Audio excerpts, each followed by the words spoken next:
Benjamin Castle are Americans.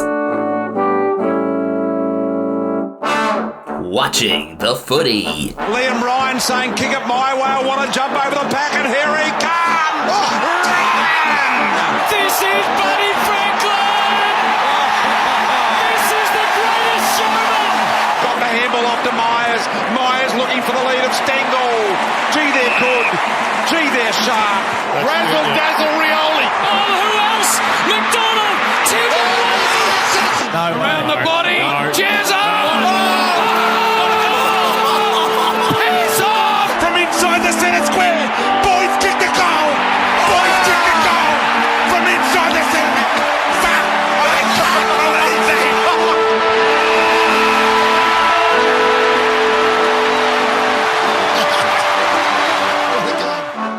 For the 250th time, good time of day, and welcome to Americans Watching the Footy. Well, not really the 250th time for that, because that intro, I think, came about in maybe late 2023, I forget. I think it was sooner than that. Well, whatever it was, we haven't said it for every episode, but this is number 250 for us here on Americans Watching the Footy. Benjamin Castle here with you again from San Diego, California. I'm Ethan Castle, coming to you from the Dalles, Oregon. Yes, that is the name of that settlement. What is it officially? It's a full-fledged city. In fact, it's a county seat. 16,000 people. It's 75 miles or 121 kilometers in communisms east of Portland. Every year around Independence Day, Ethan likes to just get out and explore rather than be in the Bay Area suburbs where oftentimes it just sounds like you're back in the Ardennes. Yeah, I don't like that. So, a lot of footy on hotel Wi-Fi of varying degrees of reliability. I mean, I got to watch everything I needed to, just every now and then, picture got a little fuzzy. I haven't seen every game yet this round. I think you haven't either, but we'll get to fill each other in because we have a full 9 games and we had overlaps and stuff. Theme of the round, top 9 versus bottom 9. Yeah, and expectation ruling the day, even in the one game that didn't go the top 9's way. Looking ahead to round 18, I'm already cracking my knuckles though, because that is a spicy meatball of a round. Maybe the best Saturday of the season we've got. Sunday, not great? It's Sunday, what do you expect? There's potential for chaos Sunday, I'll say. The middle game, I mean, we know what happened with that last year. Ooh, yeah, that's right. I'm not making that bet again, but it would be very Saints-like to end the Swans season. For those who don't remember, last year, I believe it was in round 17, the Saints beat the Swans at Marvel in a nail-biter. So I walked from San Diego to Los Angeles. Not all in one stint. It was split up into what? How many times? 9 legs. But you did it from start to finish. Yeah, from the place where I'm staying in San Diego all the way to the handprints in front of the Chinese Theater in Hollywood. And in all, that was over 158 miles of walking, so over 254 kilometers.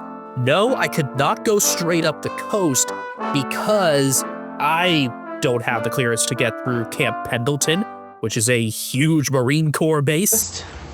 To the troops. Yes. All the troops. Both sides. So instead, I went substantially inland for that, and I think I posted that all on Reddit and other places, including our Twitter at Americans Footy. That was last year's round 17, though.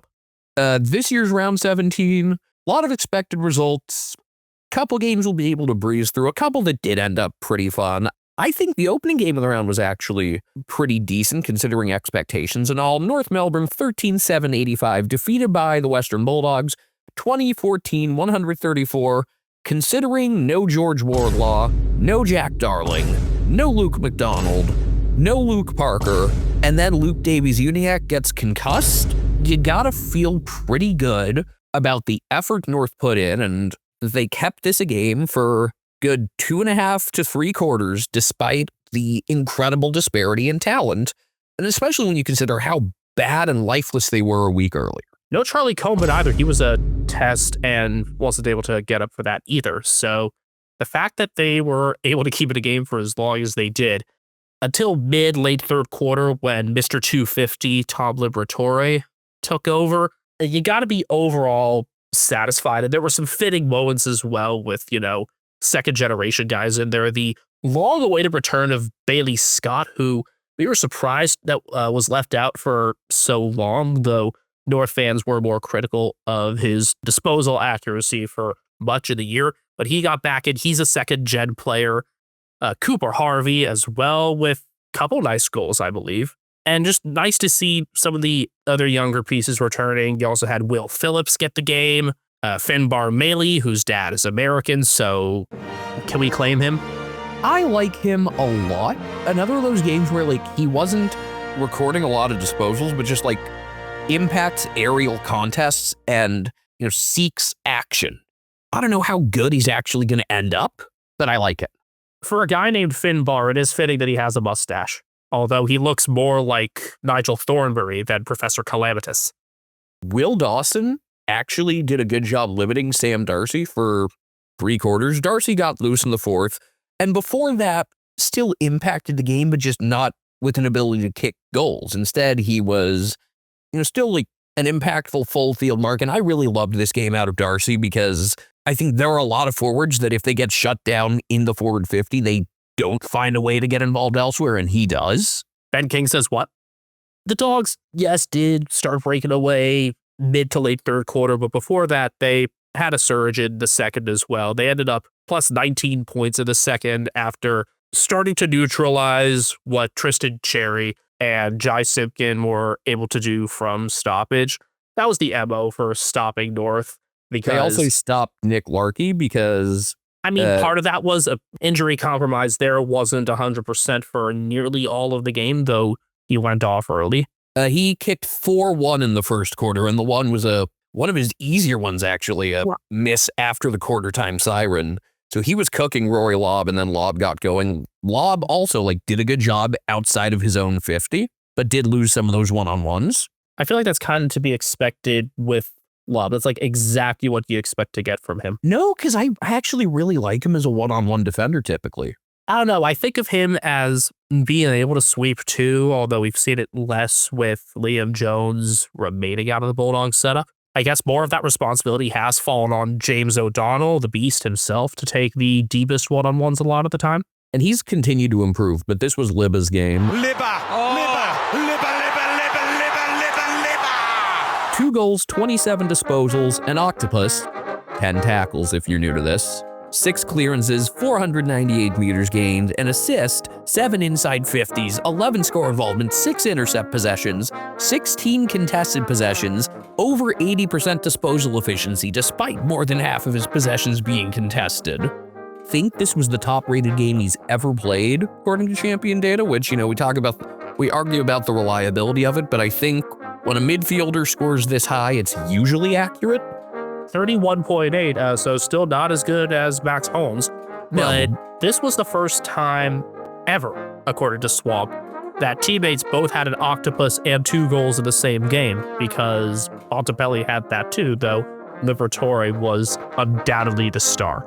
Libba also had 11 ground ball gets to lead all players, and a game-high 39 pressure acts. Textbook Libba, but also turning back the clock, and say what you will about being up against North. At least they did provide opposition, but I don't know, milestone boosts do seem real, and Bontempelli had his form keep up along with Richards. Look, when you've got all 3 of Bont, Libba, and Richards firing, it's hard to stop this team, and Richards, I think, made more from a bit less at times.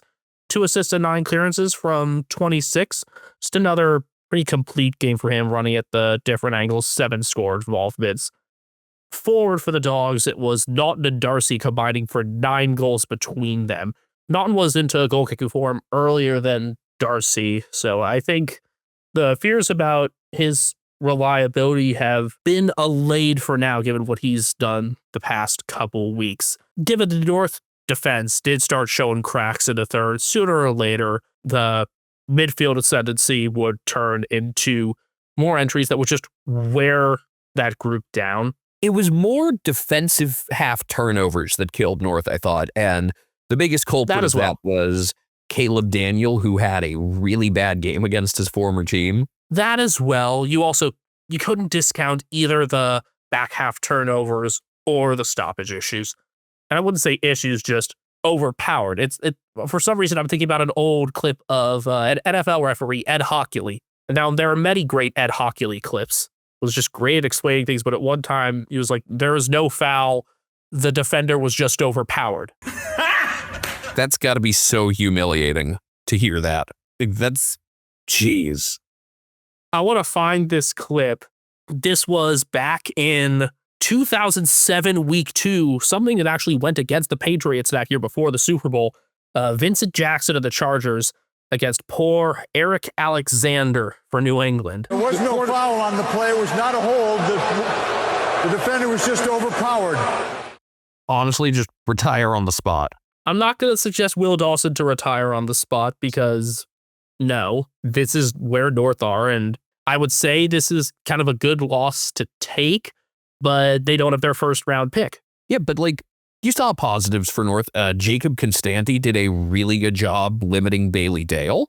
That was cool. Not a lot of teams actually put bodies onto Dale. The Swans haven't even done it when James Jordan has shown that capability to play on halfbacks. We'll talk about Jordan's role for the Swans when we get to their game later on. But Dale is hardly ever manned up against. And in order to break that, he pushed downfield and kicked a couple goals, and it felt like 2020 again. Bet you forgot that Bailey Dale kicked 17 goals one year and 21 in another. There were still a couple of Bulldogs things I didn't understand, but a couple of things that I also really liked when you kind of look beneath the surface. Does the unused sub fall into both those categories? No, that's just kind of a thing, but I mean, I guess if you wanted to put Lockie McNeil in the 22, you just swing Caleb Poulter back. Like, why is Caleb Poulter playing forward? He's been really good as a defender. He's not a forward at this point. And then the one who should be on the chopping block is Nick Caulfield, who has just not been good. I don't get the fixation with him over Jed Busslinger, Liam Jones, and some of the others. It's just one of those weird Bulldogs things that is just going to kind of be a constant, I fear. The Poulter thing, by the way, he's been a pretty consistent goal kicker this year for Footscray in the VFL.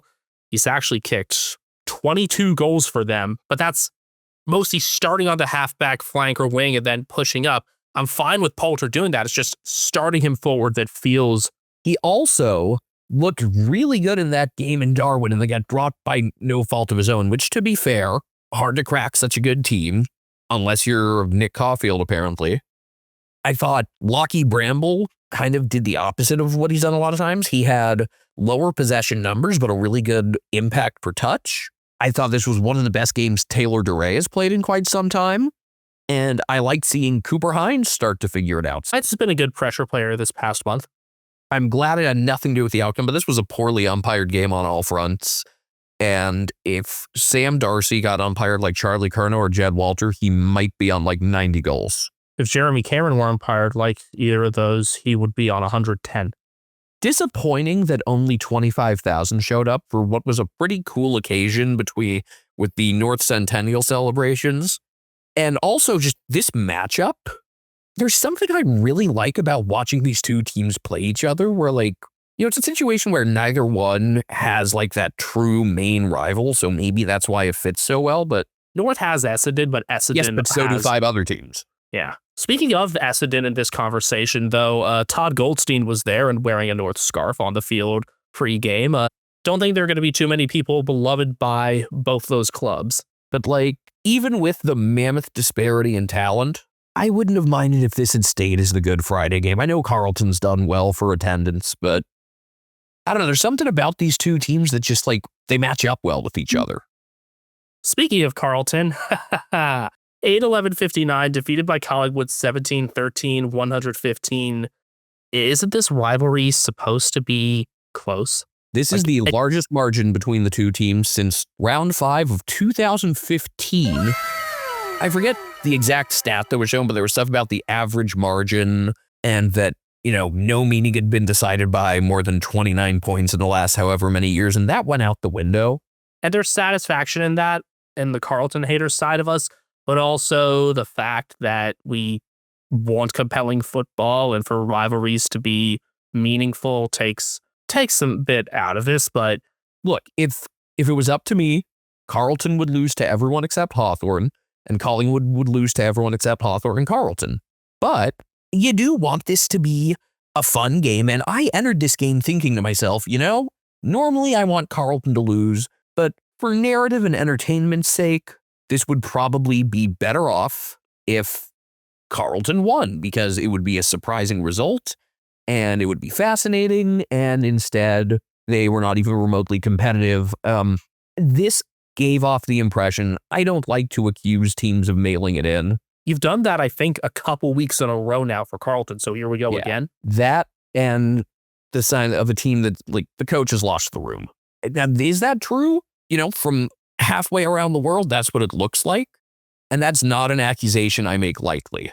The amount of sloppiness, poor decision-making in the forward half, Charlie Curnow is the poster child for that, just ignoring open men in the forward 50 and trying to rip shots from way too far out, bad turnovers, combine that with a lineup that just felt like they were throwing crap at the wall and hoping something would stick. 6 changes, only 2 of which were injury-based. All right, well, the double ruck approach against Darcy Cameron, I would get more than a lot of other cases. You just need to be able to cover Cameron for the intercepting part of the game, too. There was that on occasion, but it compromised Carlton's run elsewhere. And I think that was really a part of their game they just really fell apart in, is giving up goals from defensive chains. There were 3 Collingwood goals from D50 chains in the first quarter alone, and the Blues just looked overwhelmed when Collingwood were able to push the pace. Combine that with Carleton continuing to have foul entries, kind of Melbourne-esque, if I must say, it meant that Collingwood rebounded more easily, and just kind of was this whole positive feedback thing going on where one problem led into the next.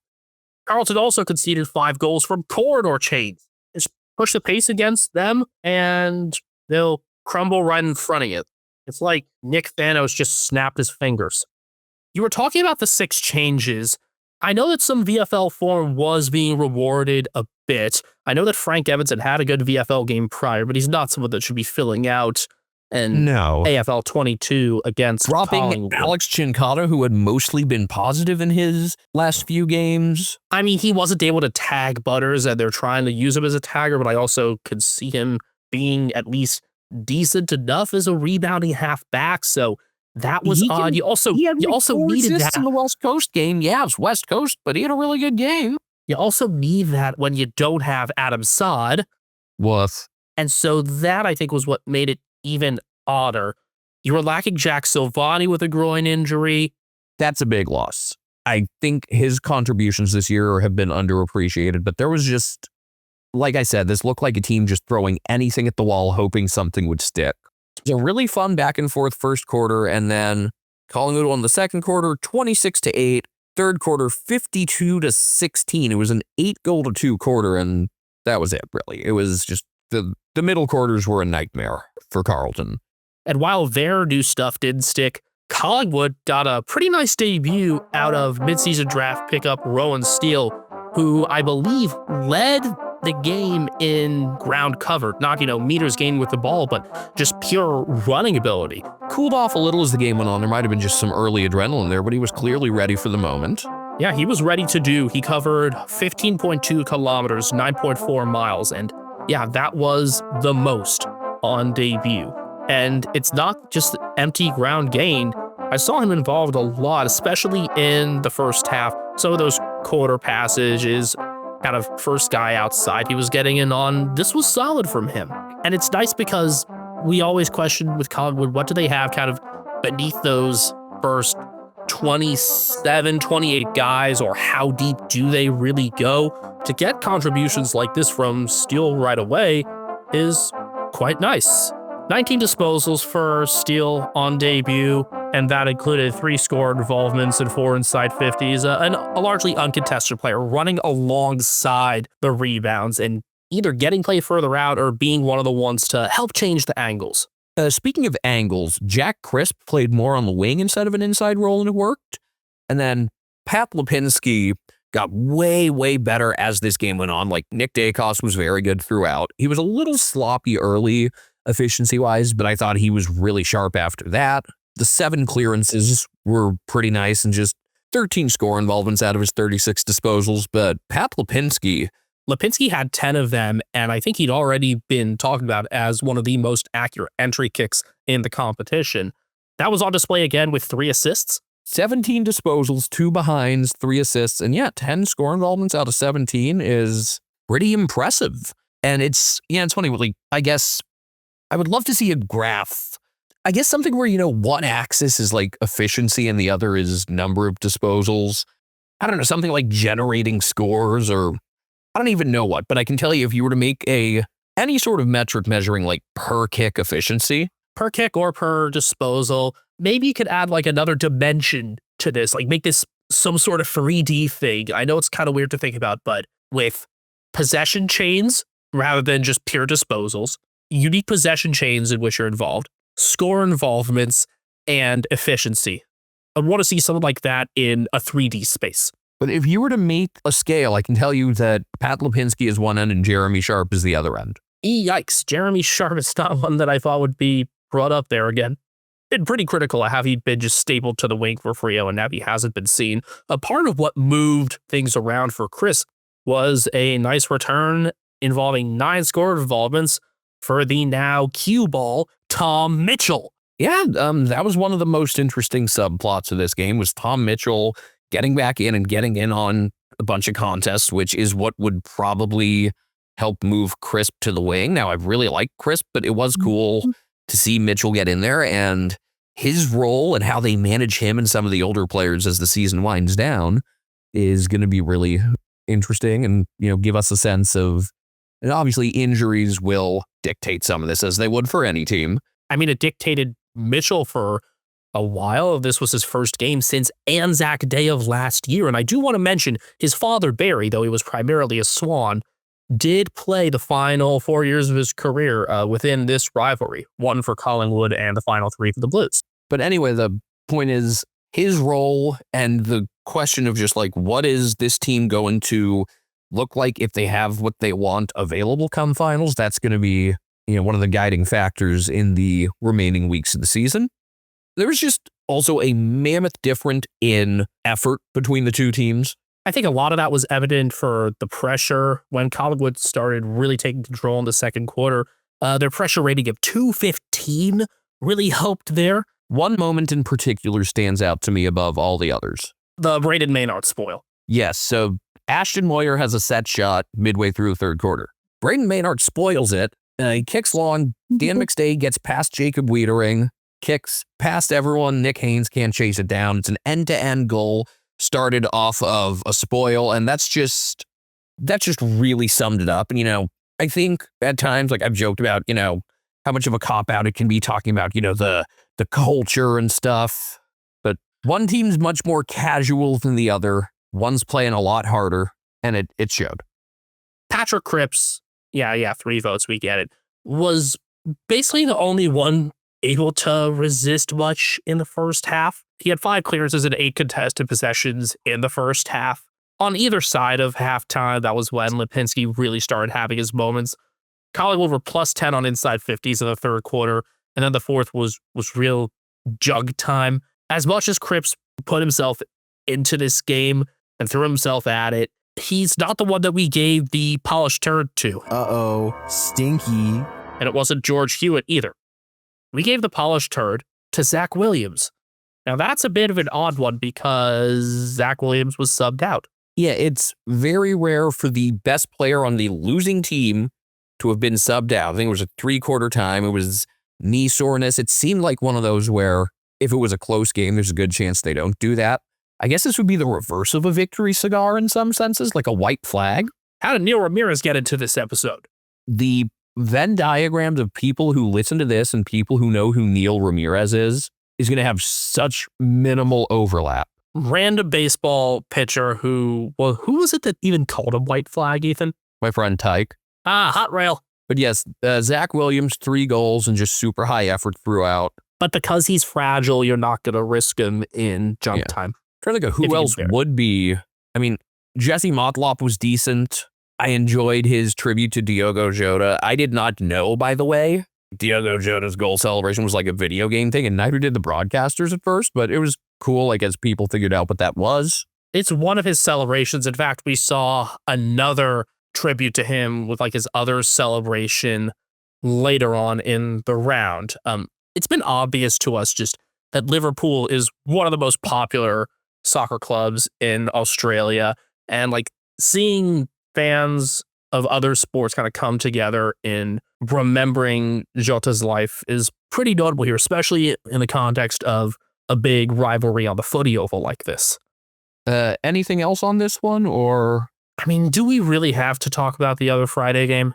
Yeah, hold on, though. It looks like a bunch of fans were ejected, and I'm surprised that people didn't get mad at Xander Maguire for reporting the news, because a lot of times people get mad at reporters for reporting the news. The other thing we enjoyed was Pies fans by one of the goals singing "When the Saints Go Marching In" when Tom DeCoing was stationed in the goal square. That was awesome. That is exactly what sort of trolling we should have all the time. I am so completely in favor of this, and we need more silly things like that. I'm thinking, like, wasn't it one time that Crows and Giants fans combined to do a pour our shit thing? Something like that. The goofier, the better. Maybe it was Collingwood against Adelaide, and one time their fans were singing "Never Tear Us Apart." I forget, just things like that aren't ridiculously malicious, but good enough in bringing in other rivalries, like the whole "enemy of my enemy is my friend" thing. Yes. Red Sox and Mets fans joining for Yankees Suck chants is one of my favorites. There was another game going on Friday, and despite no Jesse Hogan for the Giants, it didn't matter. West Coast Eagles 8-4-52, defeated by GWS 16-15-111. A few people anyway, thought the Eagles had a chance at this. You are so fucking stupid. This is the Orange Tsunami against rebound coughing babies. And I called Darcy Jones and his helmet kicking the opener. He grew up an Eagles fan. It felt very obvious, and it didn't even take 20 seconds. It was Jones from Callahan, and just right on Not cue. only that, he has like a Nick Natanui poster and got to meet him, so that was very cool. It just felt right on cue also with Callahan being the one, because I've talked a lot about Josh Kelly being the glue in the Giants midfield. I maintained that, and he had another strong game for himself. You know, things are a lot more stable when a horse like him is in there to help glue the team together. 2-1 from 27 for Kelly. Only 3 clearances because he's become less and less of the guy at the source. That's been more Tom Green, who led the game with 9 and had another efficient one. Callahan got 6 of his own. And Callahan is the real tone setter for the Tsunami. He isn't usually the one to start it because that's more of Lockie's Ash and Whitfield. He got the perfect 10 in this game, right, Callahan? Sure did, and deservedly so, with his goal, 6 clearances, assist, 9 scored involvements from 37. While it's the Lockies who start the Tsunami or start the passages, it often doesn't really feel like the Tsunami until Callahan does something dynamic with it. His ability to play over the full width of the oval and do it at such speed is what makes the Tsunami so difficult to anticipate and go up against. And with an opposition like the Eagles, it's going to feel like training drills a lot of the time. The Giants had their burst early, kicking the first 27 points after having given up the first 27 in the prior game. And in the second quarter, even though the scoreboard wasn't as much in their favor, they were still plus 10 on inside 50s. After that initial burst, West Coast did do a better job matching the Giants in pressure, but it's not like it really mattered. There's one other player, though, that I haven't mentioned that I really, really enjoyed in this game, and with guys like Canelio not there, there's this player that we've talked about as, okay, I'm not going to use this cliche term because I feel like I'd give away who it is, but basically when he's on, the team usually rises alongside him, even though he's regarded as more of a fringe type. Who am I referring to, Ethan? Do you know? I actually don't. Is it another midfielder or? Midfielder to half forward, yeah. You talked about Kelly already. Is it just Toby? No, Kelly's always in there, and it's not any Toby. No, how about 2-2, 6 clearances, and an assist from 27 for the X Factor, Xavier O'Halloran. Well, I just started scrolling through the notes and I see O'Halloran's name a bunch of times. So I was just about to guess that was him, but that kind of would have been, that would have basically been, an open note quiz. I wanted to see what he could do without the notes, but O'Halloran is often the one that's in place of Canelio. And that's definitely been an outlet for him to get a lot of games this year. Coaches' votes, he got 6 in this game, tied with Toby Green for the second most. I think that's pretty well deserved. And he got his rewards in the fourth. His 2 goals were later. So not sure if I would have him ranked as highly, but involved from the beginning. And he's a barometer type for them when he is in. Tom Green remaining efficient through stoppages and contests has been the theme for the past month. And that was the case again. And when you've got him going as well and the tsunami, look, nobody's going to think the Eagles will counter that, right? The way Tom Green has played, I think there's a real case. I know the Brownlow discussion, if you go off of the usually pretty accurate AFL Brownlow predictor, there's been a lot of discussion about Bailey Smith and Jordan Dawson.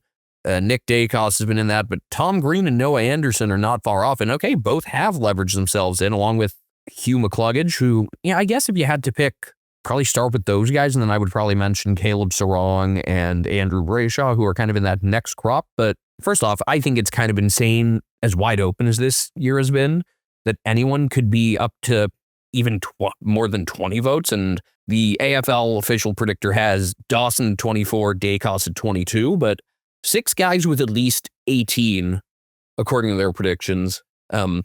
Yet I think this is the best form I've ever seen out of Tom Green, and I would include him in any conversation right now for All-Australian, Brownlow, for anything. This is the best version of him we've seen. As for how America's Brownlow's looking, we don't know. Yeah, see, we, after each round, as soon as we put our votes in, we hide the cells on the spreadsheet. We don't look at them. The only thing we see is which players have received votes of some capacity. We don't know how many. All we can tell you, just looking at what is there, is if a player has received a vote at some point during the year. That's it. And I'll be able to tell them right now, I think this is fair to say, through round 16, 204 players have received votes. We just keep them alphabetically. Which is probably more than that is about how many players total received votes from the umpires last year, I think. If that, honestly. I'm not sure if they even cracked 200. I am, as soon as we finish recording this, I'm going to go back and watch the rest of this. But who's your polished turd pick? It's a guy I feel really bad for because Ruben Jinby has had to defend against so many fast entries so frequently this year. He did what he could. Probably the polished turd for the Eagles, though other arguments are definitely going to be made. I could see Harley Reid cracking some because this was one of his most active games. 7 clearances, 7 tackles, and an assist as well in a 24 disposal effort. I thought just this would have been way worse without the effort that Jinby actually gave, and I hope he's recognized as just emerging into this pretty solid defender. He was, despite being a defender, the 4th highest rated using the player rating metric on the Eagles, with Jack Graham, Ryan Merrick, and Tom McCarthy being above him. McCarthy's class has been good right away. Jinby, though, was in the more prominent defensive spots, and while it was only 2 intercept marks, he did have 8 spoils, 3 for 5, I think, in contested defensive one-on-ones as well. And, even if you don't have Jesse Hogan in there, you're still dealing with the rest of the new forward order, brother. Including the likes of Aaron Cadman, who had 2 goals, and Callum Brown, who had 1 as well, and is a forward. Jake Riccardi could be that next guy in the NFO as well, if you had to recruit a 4th member. I will also compliment Job Shanahan just for continuing to be clean. He was sent back early to stem some of that bleeding after the 5-goal run, but he showed good instincts around the ball and good hands again. This is something that's going to surprise you, Ethan, for a guy as tall as Shanahan is, because he's 195 centimeters, so that's what, 6'4", 6'5", that range. Both of his goals came off holding the ball calls that he got. Those were 2 of his 4 tackles, also 5 marks and a 14 disposal, showing this guy is above Archer Reed right now, and I do want to see how they can play together. I think that would probably be at Jack Williams' expense right now because he really struggled again. Well, I mean, Shanahan can play outside of just the forward 50, right? Correct, but if there's any way that Archer's going to get in, I think dropping one of the Williams is the way, and then it's sadly going to be Jack right now. Bailey had another crazy goal. And Liam Duggan played another great game. Good job. Oh, you must have him in fantasy. I do not. You texted me at one point. Funny you talk about, the 2 Williams. I was actually in a town called Williams, which is north of Sacramento by like an hour. But you had texted me typical like Liam Duggan hate stuff. My guess, there are one of 2 ways he has leadership roles at this club. One is that despite his lack of performance, he's just like a really good like presence and person to have around the young guys. And the other is that he has compromising photos of like the mascot or something. The mascot, I'm not sure would be enough given the form he's had. There's no more fitting pair in this league than Liam Duggan and indiscriminate kicks for the back. Has anybody had more than 12 turnovers in a game this year? Yes, I think Bailey Smith might have had a game with at least that many, if not more. Maybe that wet game at the GABA. And then I just keep thinking back to that game Riley Bonner had last year, and now he's not playing AFL football anymore. I think he's with Casey in the VFL. I miss him just because of the one little thing. What's a Bonner? Oh no, Bailey Smith, for all of his inefficiency that game, only had 7 turnovers. Riley Bonner is in that 1 kilometer club. That's the game you're thinking of last year against Essendon. But yes, Bailey Smith at 28% efficiency still only got charged with 7 turnovers. That's kind of surprising. Wow, when I put in Riley Bonner T, I thought it would be tables comes up first. No, Riley Bonner turnovers is the first thing. They can hear you. And then it goes Riley Bonner trade and then Riley Bonner AFL tables. That is amazing. One of the most ridiculous stat lines I've ever seen in a game. This was their first meeting of 2024, I think? Yeah, so this would have been round 3. A game that St. Kilda only lost by 4? Huh. This is one of the most amazing stat lines ever. 1,018 meters gained. Unfortunately, I would have loved if it had been 10-17 for, Gucci Mane. 32 disposals, 17 turnovers. 17. 17? 17. How many contested possessions did he have? He had 12 rebound 50s. Okay, Liam Duggan had 14. Big deal. 5 contested possessions. And Duggan had 3. So I think very similar games, just like apparent how just... It's funny because usually when I watch Eagles games, I barely notice Liam Duggan. Maybe that's because I'm not anywhere near as locked in as you, which makes sense. But it's like, wait, he had how many disposals? I noticed like 3 of them. Essendon 11-8-74 defeated by Gold Coast 18-7-115. The mighty Sun. I think just between getting to my hotel after this game started, because this game started earlier because we had a doubleheader at Marble, and just, I don't know, it was tough for me to really lock into this one, but I actually thought, for what it's worth, Essendon, for a team that's been absolutely fucked by the injury gods this year, put up a pretty competitive fight, although they led the free count 16-9 early on, I think it was, and you knew that was going to regress because it's the Suns, and it did. Not that that's what decided things. Ultimately, it was just a lot of Noah Anderson, a lot of Tuke Miller, a good game from Will Powell, Joel Jeffrey snaking his way through the corridor, kind of a bit like a taller Nick Blakey. And just while the Suns have yet to pick up one of those real we demand to be taken seriously wins, I think, because yes, they beat 2 really good teams in Darwin, but that hasn't changed my perception of them. The fact is, in past years, the Suns were the team that by round 18 was out of it and didn't have the depth to hold up and would stick around for a while and be like, oh, okay, good job, but you still lost by 41. And now they've gotten themselves to a point where the unremarkable performance by them on a lot of fronts is a 41-point win.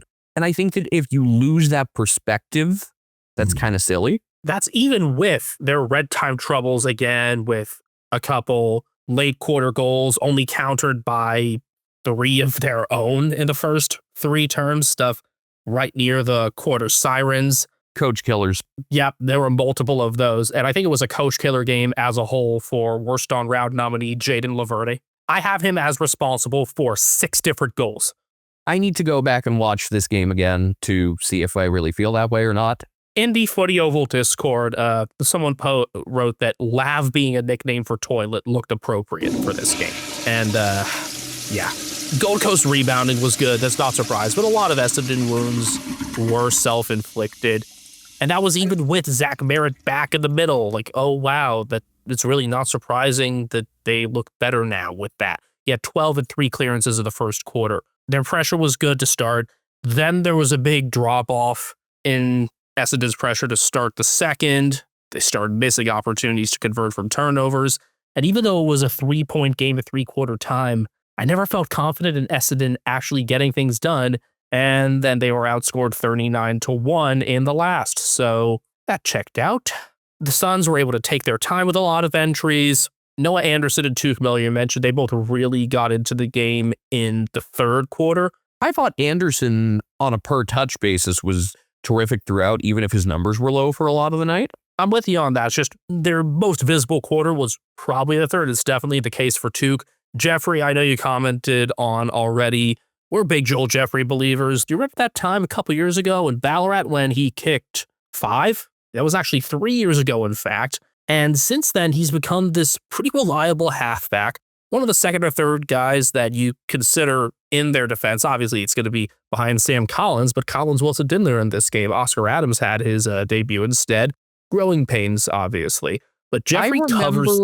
Joel Jeffrey also doing some cool stuff in Darwin, because like if you're from the north and you play for the Suns, you go off in Darwin. Jeffrey just covered the Oval in full, which I knew he was capable of given his ability to play on both halves of the Oval. A career-high 32 disposals for Jeffrey, including 7 inside 50s, a goal, and an assist. It doesn't quite feel like an I told you so, because I wasn't sure he was able to have that capacity of a game, but awesome to see nonetheless. When Essendon were actually staying with the game despite their struggles off turnovers and their drop in pressure, Archie Roberts was really fighting in defense. And Lamont Lual got more around the ball too. He had 4 score involvements in the first half alone. Isaac Kako, who got the rising star nod this round, had 6 score involvements in the first half. And while I disagree with Kako getting this round's nomination based on this round alone, I think it's there with like the whole body of work. The other theme that I noticed for Essendon was, anytime Archer May is shown, of course, who's shown after him doing something good? Dermot Brereton. We get it. He's shagging his mom. I was almost wanting to go back and see how much they were showing Dermot in comparison to Peter and Khalid Dacos this round. And May did play well, no doubt. 3 goals straight off 8. The Peter Dacos one, though, is fun because he's become such a crowd favorite and will, hype people up. It can be annoying, but I kind of get a kick out of it. Also, just his sons happen to be just both excellent players, and one of them might be the best out there. And also, it's Peter Dacos. He's a Collingwood legend. Dermot Brereton is someone who, before this, probably hated Essendon as much as anyone. I would probably turn the Peter Dacos stuff down to 80% of how often they show him. I think that would be fair. Actually, yeah, there's a question. Not just Dermot versus the Dacoses. I'd put that up with how much did they show Michael Voss this round? Because that was a lot too. But yeah, 3 goals from Archer May, 3 goals from Caddy. Those were the Essendon multi-goal scorers in this game. No problems on the tall end for them. It's the defensive stuff that happened again, and the Suns were able to take much more time on their entries once they got through that initial wave in the middle. It's not really surprising. Their plus 38-point margin in the fourth is the best that they've ever had in club history. Oh, and I've gone this far without mentioning Matt Rowell and his awesome stat line in the first half. We were talking about weird stat lines earlier. In the first half, Matt Rowell, 5 disposals, 6 meters lost, 14 tackles. They told him he could be anything, so he became Tom Atkins. Happy 100th, Matt. How did the grass taste? If you told me he'd only have 15 disposals, a lot of times I would be very worried about how the Suns fared overall, but when you get a goal, 20 disposals, and 9 tackles from Braden Fiorini, all sorts of just other contributors popping up, this is becoming a more complete team. Like, again, Will Powell's been in a good stretch over the last, month after being pretty quiet for most of the year. Jared Witz got rested with a short week ahead, and Ned Moyle did a perfectly cromulent job in place of him, which, we can still talk about, does someone make a trade for Ned Moyle? What happens with him? But he certainly made his case.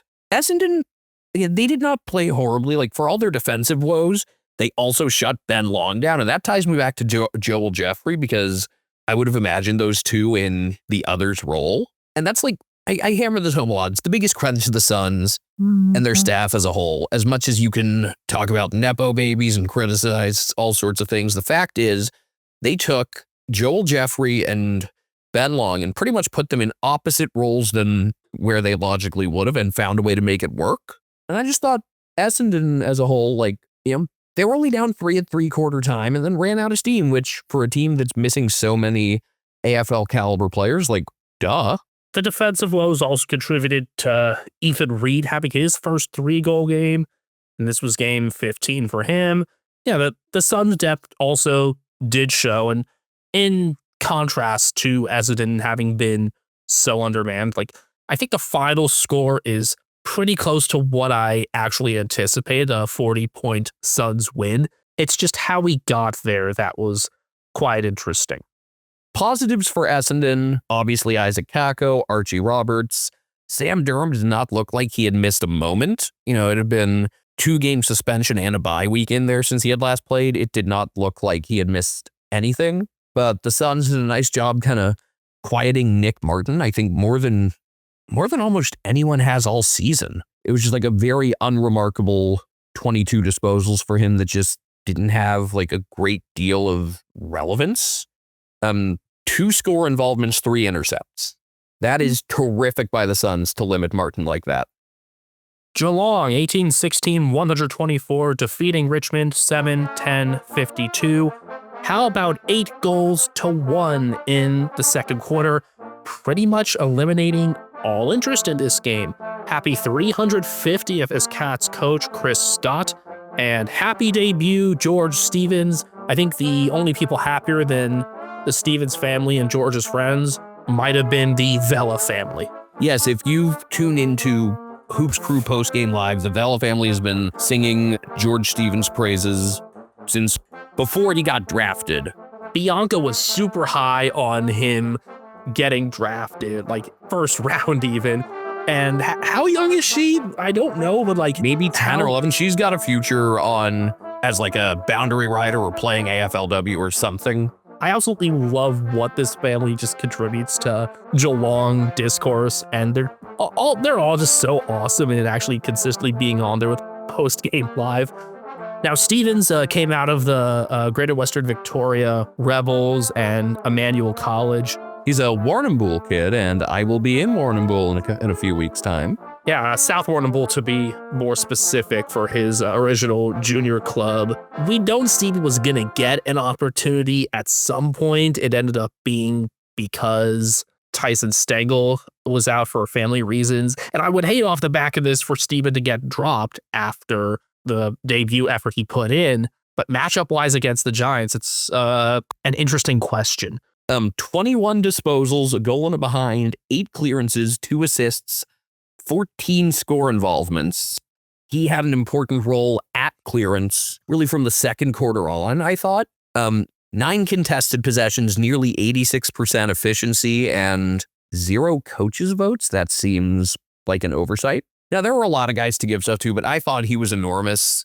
Basically, with Bailey Smith, a late withdrawal due to illness, that's how Jack Bowes got back in. And I was concerned, even though I was never worried about the outcome of this game. Now, there's a path to Richmond competing and sticking around and doing enough at clearance because, look, Richmond's midfield is good enough to compete with pretty much anyone. And for the first quarter, nobody could stop Jacob Hopper. When you actually have all 4 of Hopper, Taranto, Prestia, and Ross, that's a legitimate good midfield. Not good for rebuilding team, just good. But after the first quarter, they did a great job limiting him. Max Holmes was really important at stoppages, even if he himself wasn't getting credited with clearances until later. And that's really where the route started. And then the second half kind of just evolved into, hey, let's make sure Jeremy Cameron gets his 700th goal. Which he did. Yeah.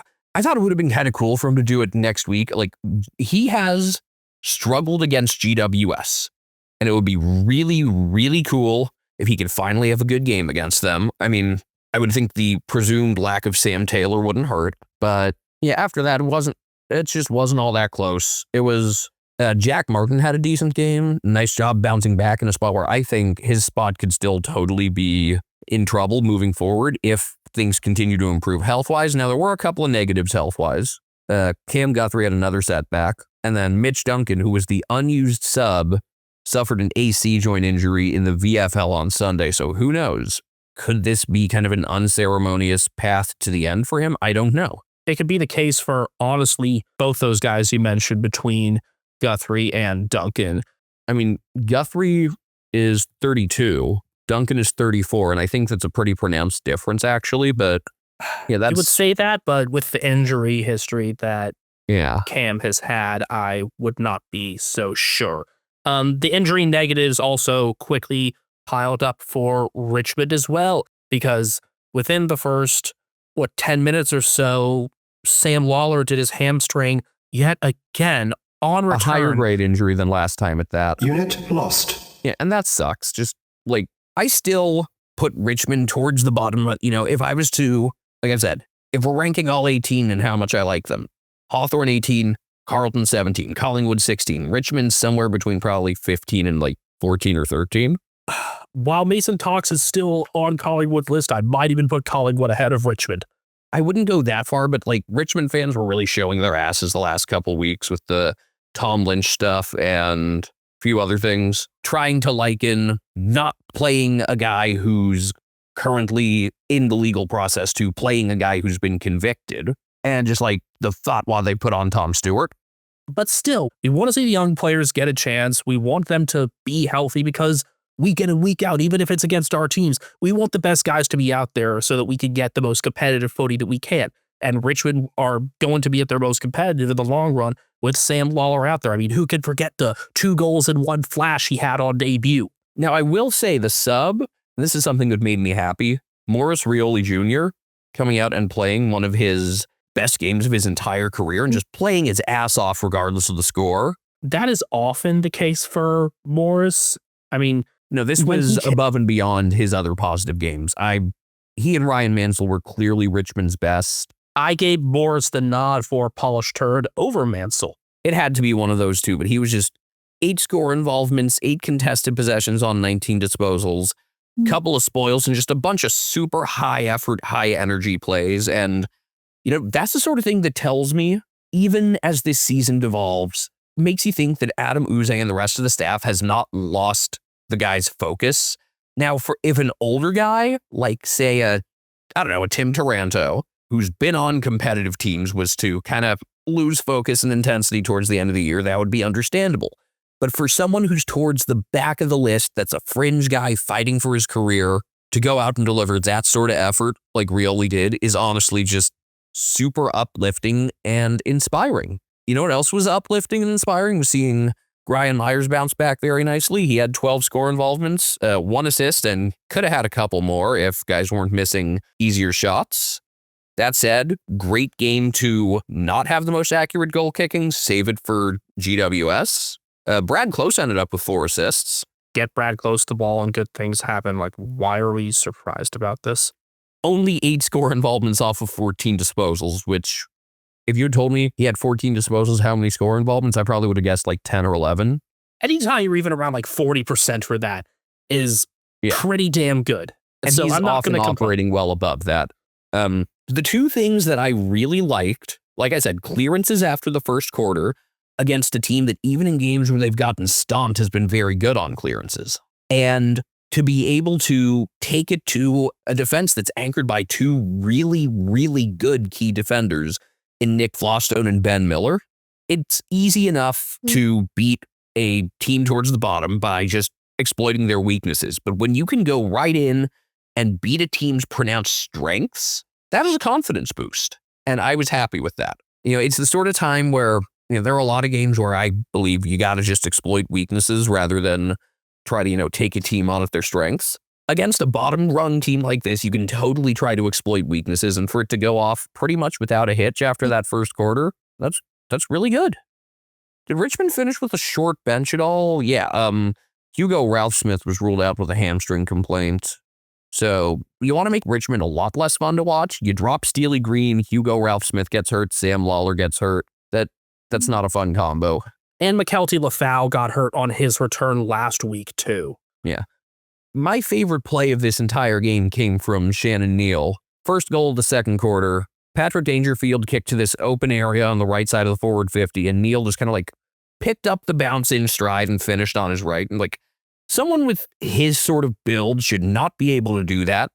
It's a reminder, like I've said all along, he's a different player than Tom Hawkins. He's fast, he's good at ground level, and I'm also just thankful he never took up basketball because he'd be a pain in the ass for St. Mary's if he did. I think he had some track and field background, but never really basketball, which is kind of surprising. And again, just very thankful for that because St. Mary's has enough players that are a complete pain in the ass that I'm very glad they didn't get a Riley Philthorpe or Shannon Neal. Benjamin, 78% of our listeners are between 18 and 35 years old, so they probably want to start a podcast like we did. How did you know that number, Ethan? Thanks to the analytics we have for Spotify for Podcasters. Formerly known as Anchor, sorry Frio fans, Spotify for Podcasters has tools that allow you to record and edit your podcast from your phone or your computer. No fancy software needed. It's so easy you can edit it while drunk. And Spotify for Podcasters doesn't just allow you to upload to Spotify, you can also distribute your podcast on platforms like Apple, Stitcher, and more just like we do. Best of all, it's completely free. Not only is it free, you can even make money from listener support or ad revenue. Hint, hint. Download the Spotify for Podcasters app or go to podcasters.spotify.com to get started today. Welcome back to our milestone episode 250 of Americans Watching the Footy. What number milestone game was it that Kane Corns wasn't happy about people getting chaired off for? Was it 150 or 200? Was it Barrett's 200th? Might have been. I think Tom Stewart got chaired off at 150. He didn't talk about that one, but it was one of the best games he's ever played too. The only way it could have been better would have been if it had been, against Richmond. In fact, even though he was just an okay player this past week, I would have totally chaired him off from that game just to piss off Richmond fans. Yep, it was Barrett's 200th, which was in July 2023. The fact that it was a full guard of honor after they got killed at Geelong. Okay, thank you. Thought it was a 200. I mean, most get it for 250. The question is if you get the full guard of honor. But we'll chair ourselves off for this one. Don't forget, I'm on Twitter at Castle Media. That's Castle with a K. And I'm at Benjamin HK01. That's also with the K because that's how you spell our last names. We are collectively on Twitter, Instagram, and YouTube at Americans Footy. And that collective also includes our executive producer, Brian Harambe, who's back home on the peninsula. He's on Instagram at cat named Brian, and he has a new box to play with. I actually posted photos of him recently. Also, rate and review us. The higher the rating, the better, but be honest. We want to get into more people's ear holes, and ratings and stuff mean that more people see our stuff suggested. So thanks. And give us random footy player names and stuff in there too. No context, just give us names. And if it's guys from a little before we started watching in 2020, I think that's okay too. It would give us a bit of context. Brisbane 18-12-120 defeating Port Adelaide 14-8-92. There's the term orange tsunami. If you really wanted to use a term here, you could say maroon monsoon, maybe. Ooh, that's actually quite good. You don't often get rhyming and alliteration together, so I like that. The maroon monsoon, especially with the rainy nature of Queensland too, it fits, although that didn't impact this game. I wouldn't be surprised if a broadcaster had used that at some point, but basically, Port kicked 3 of the first 4 goals, and then Brisbane outscored him for the rest of the first quarter, 44-1. And Port were left playing catch-up the entire rest of the way after that, and could never really get all the way there. Didn't help that by quarter time, they were already a man down, with Dante Vicentini having done his ankle, and Asava Radigalea having done his hamstring. That Radigalea-Alir tandem has become very important for Port, and when Alir was out, even Asava held up, so to have him end his month-plus stint of good footy by injury was pretty disappointing. And it was a strange hamstring injury because he kind of like, normally just someone kind of, you see it while they're running. It was kind of like as he tackled and ended up kind of on that like patch of fake grass, past the boundary. Hey, whatever happened to like that little patch of the MCG turf that they brought to the Gabba for the 2020 grand final and just left out of bounds? Wait, it was out of bounds? That's so funny. Was it not like in a goal square? I don't know. Now I'm just thinking of like the grass that Ray Lewis would like, back when the Ravens had an artificial field, there would, during pregame introductions, he'd have like a square of grass out there so that he could pick some up and like sprinkle it on himself as he did his dance. I do remember that from like the final years of his career. But yeah, Port already coming in, they've been hit by injuries from the start this year. And then Sam Powell-Pepper did his other ACL. That was in the third quarter after he had a nicer goal himself early on. And we are huge Sam Powell-Pepper fans here just because he is a bowling ball in the best way. I've referred to his build as Buff Wario. I mean, Wario's got the upper body strength. But yeah, he's like, if Wario was in shape, that's probably about what he'd look like. This sucks. Port already had enough injuries to begin with. Josh Sin also went down at one point, and so Port was basically left with 19 players, and it did not go well from there.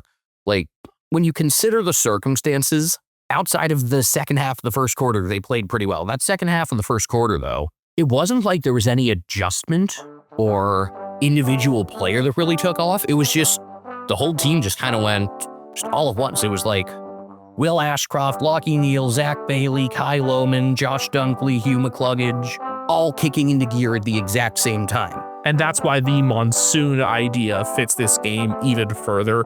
Ashcroft did the most directly at stoppage while Neal had his share too, and also had good stints where he went into the forward 50. Everybody got their opportunities. And Zach Bailey had mentioned, I thought he'd been going a bit better these past couple of weeks, thought he'd been working into it. 5 goals and 2 assists from 26.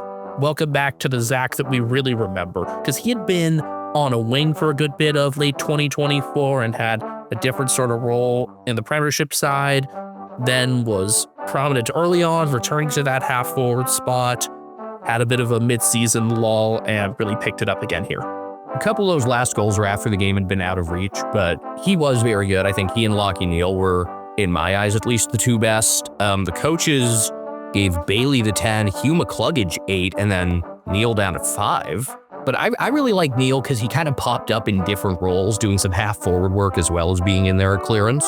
And I thought something I really liked out of Brisbane in this game was that they survived a not great outing from Harris Andrews. Like, Mitch Georgiadis largely beat him. There was no big, huge intercept marking presence from the back for the Lions, but they tended to get out of defense pretty quickly. Otherwise, Dane Zorko started some of those rebounds and then followed up with some of the forward pressure. Jasper Fletcher remained calm in defense, and I summed Fletcher's praises in our progress reports. I liked Fletcher as he kind of pushed up the ground as well. That's what a lot of this Lions list could do. Zorko and Fletcher often do it together, kind of taking like some of those chains, it would be Zorko with the kick in and then Fletcher from just outside of the defensive 50 kind of getting into the midfield, and that tends to be a good combo. I felt like the stretch where Port really struggled, kind of came in conjunction with those Vicentini and Radaglia injuries, and it was at a point where it wasn't fatigue that cost them. It was more just the shock, the realization of shit, we're now playing with only 21 guys. And the guys that we're missing are both tall, so one of those really more adjust. important than the other. I like Vicentini, but Jordan Sweet did more than all right for himself. And when Vicentini goes down, you're probably thinking, if you're a Port fan, that sucks, but we had 2 rucks. We can stomach this. And I don't think they're going to bring in another ruck while Vicentini's out, though it does make you wonder what in the world happened with Ivan Soldo. I mean, Finlayson's one that could get into things, I guess, if you're looking for the more versatile player, but I'm a little surprised that Wimes was the backup there instead of Lukosius. I thought Lukosius could have filled that in. Well, with this being Lukosius' first game back, taking a more cautious approach is not something that was real surprising to me. And Wines has had that ruck time before, so that's not a real surprise. Maybe as Lukosius gets into games more, he'll do that. I just don't recall him even doing much of it as a Gold Coast Sun, did he? Yeah, he had 23 hitouts last year, and those were the first of his entire AFL career. Yeah, ultimately just the better, deeper, and healthier team won. We can officially bury any chances Port had of playing finals, which on one hand sucks, because I like them. You know, whether or not you like them, it's more fun when they're relevant. On the other hand, I thought, you know, with the impending coaching change, you'd rather know for a few weeks, all right, this is it. Let's give Ken a good send-off instead of, like, imagine being in a position like Frio last year with the knowledge that your coach is retiring. Like, that would suck. Ken Hinckley's going to be able to go into his final games knowing they're his final games, and I think that's a good thing in a lot of ways. And what does he do while the team's down? Just stare at the camera while having a wad of something in his mouth. It looked like some sort of piece of gum or something. This was hilarious. I loved this. I mean, you'd prefer it if your team were winning. Oh, I really liked it because it was like, they had been dealt such a shit hand with injuries in this game that he's still able to like cut the tension for a moment. I thought this was actually very good. And it was extremely funny. Yeah, when was this? It was early third quarter. I mean, I'm just generally a fan of people being aware that a camera's on them and being goofy about it. Yeah, looks like the comments were not very happy about a lot of it. I mean, I think some of the reins being handed over to Josh Carr kind of frees up Hinckley a little bit too. I don't think he's a great coach, but I think he's been a fun footy personality. I think non-Port fans might appreciate him more than Port fans because Port, you can look at having these great teams that didn't win a flag. Non-Port fans, you can think, man, what a great character altogether. 12 years for him. He'll be a little shy of 300 games coached. Like, which, given his lack of even making a grand final, and yet his overall just regular season success, is there an American coach you could really compare to him? He definitely has a lot more personality than some of the ones who would come to mind is the thing. I mean, like Todd McClellan, maybe? Has McClellan not even made the Stanley Cup final? I don't think so. Yeah, I guess not. But Todd McClellan also has like negative personality. I think another similarity is just the black and teal thing, because he was San Jose Sharks head coach when they made 2 consecutive conference finals appearances. Yeah, you do like the many faces of Todd McClellan, and they're all just the same facial expression. I was going to say, like, the only time I remember McClellan getting animated was it the Joe Thornton butt slide goal? He also looks like this character that was once on an episode of The Soup, referred to as Angry Young Old Man, because he looks both young and old at the same time. I was going to say, before Paul Maurice had his Stanley Cup final triumphs these past couple of years, we could have considered him, although he did make the final, I think, once with Carolina. 2002 against Detroit. Did he have a second stint with Carolina? Yes, he did. I think we could probably put Port and Sydney in the same category of get healthy, have a good long off season, and come in ready to roll and charge back into things in 2026. Sydney's still more alive than Port, but my biggest takeaway from this game was less about Brisbane, who played quite well. And I do think they're starting to find more of the form that won them the whole thing last year. They have such a fun remaining set of games, like as a neutral observer. And that'll start Thursday. And that one's probably that might actually be the least fun, as much as I love the prospect of them beating up on Carlton. Can we go 60-0 again? Seems unlikely, but I don't know. But then Bulldogs at Gold Coast in the worst scheduled round ever. At Collingwood, I will be there. Sydney at Freo, Hawthorn. This is going to be fun. What else? Was nice to see Charlie Cameron get 3 goals. Logan Morris got held down, but still had 2 assists. I thought Kai Lohman was nice on a per-touch basis. We'll see if Darcy Ford holds the spot. Yeah. We'll talk about the Lions more than enough in the weeks to come. By the way, if you're talking about like regular season success and hockey coaches to not make the Stanley Cup final, I just remembered Bruce Boudreau has not made a Stanley Cup final. In fact, he's only made the conference finals once. Which was what? With Anaheim? No. 2014-15, yes. Wait, we didn't Anaheim-Chicago conference final? I don't even remember this. Yeah, it was a 7-gamer. I remember LA-Chicago. I do not remember Anaheim-Chicago. But did Ken Hinckley's mom ever get mad at him for swearing on TV? If so, the Boudreaux thing would be spot on. So the Brisbane Port game started 5 minutes before St Kilda and Hawthorn did. The Saints 10-14-74, defeated by the Hawks 14-10-94 in front of a pretty good crowd, over 36,000 at Marvel as the second leg of the doubleheader. I forgot that this game was the one in honor of the policemen who were killed all those years ago, and that's why there's the Silk Miller Memorial Medals for this game. It's an interesting one where each team gets one for their best player as voted on by an opposing team executive. I can't even really think of a comparison. No. I mean, for some high school basketball stuff, there's like the Pursuing Victory with Honor Award given to a member of each team, which can be like someone who just played super hard or someone who's really good or someone who was injured that means a lot to the team. Well, for this game, the winners were Nazaya Wangari-Millera and Lloyd Meek. How do I think about those? Meek, I understand. I had him as one of the better for the Hawks, him alongside Josh Battle, engineered a lot. What's a battle?